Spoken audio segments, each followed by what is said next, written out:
Mana navbatdagi juda chiroyli bo'lgan katagimiz tayyor bo'ldi. Bu katagimizning razmeri uzunligi 3 metr, eniga 1.10, balandligi esa 1.40 cm. Har bitta xonadonda bittadan mana shunday katak bo'lishi shart. Nimaga desangiz, eskitdan kattalarning gapi bor. Tovuqlar 7 xazinani biri deyshadi. Tovuqning yana bir xususiyati kelgan balo qazoni qaytarib turadigan. Shu kelgan balo qazo birinchi o'rinda tovuqqa uradi.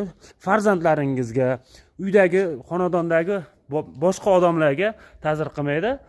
Sababi tovuq o'ziga haligi kelgan balo qazoni tortib turadigan xususiyatiga ega. Har bir xonadonda mana shunday kataklarni olib 8 ta 10 tadan tovuq boqishga tavsiya qilamiz. Sababi farzandlaringiz ham har kuni mana bu yerdan tuxumlarini olib shundoq qovurib, pishirib, yeb turishadi. Har xil ximikat ovqatlarni yegan bola bilan har kuni bittadan tuxum yegan bolani albatta organizmida, immunitetida farqi bo'ladi.